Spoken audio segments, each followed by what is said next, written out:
হজরত মোহাম্মদ সাল্লাল্লাহু আলাইহি ওয়াসাল্লাম যখন ছোট ছিলেন তখন একদিন তিনি ক্ষুধা পেয়ে মক্কার ধুলো ভরা রাস্তা দিয়ে হেঁটে যাচ্ছিলেন। তিনি যেই রাস্তা দিয়ে যাচ্ছিলেন সেই রাস্তা থেকে কিছু দূরে আবু জাহেলের খেজুরের একটি বাগান ছিল। সেই সময় আবু জাহেল একজন ইহুদি লোকের সাথে মিলে খেজুর একটি বস্তায় ভরছিলেন।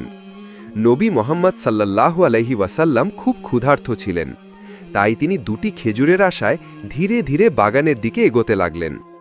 যখন তিনি বাগানে পৌঁছালেন তখন তিনি দেখলেন যে সেখানে আবু জাহেল ও একজন ইহুদি লোক উপস্থিত আছেন। তাই নবী মোহাম্মদ সাল্লাল্লাহু আলাইহি ওয়াসাল্লাম আদবের সাথে সালাম করলেন এবং বললেন, আসসালামু আলাইকুম চাচাজান, আমার খুব ক্ষুধা লেগেছে, আপনি কি আমাকে দুটি খেজুর দিতে পারবেন? তখন আবু জাহেল শিশু নবীর দিকে ঘৃণার দৃষ্টিতে তাকিয়ে বললেন, আমি তোমাকে খেজুর দিতে পারি, কিন্তু একটি শর্ত আছে। ওই যে ইহুদি দাঁড়িয়ে আছে তার বস্তাটি তুমি যদি নিজের মাথায় রেখে আমার বাড়ি পর্যন্ত পৌঁছে দাও তাহলে খেজুর পাবে।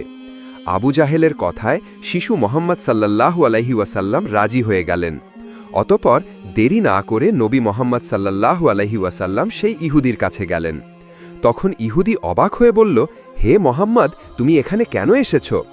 নবী মোহাম্মদ সাল্লাল্লাহু আলাইহি ওয়াসাল্লাম বললেন, আমি এই বস্তাটি নিজের মাথায় রেখে নিয়ে যেতে চাই।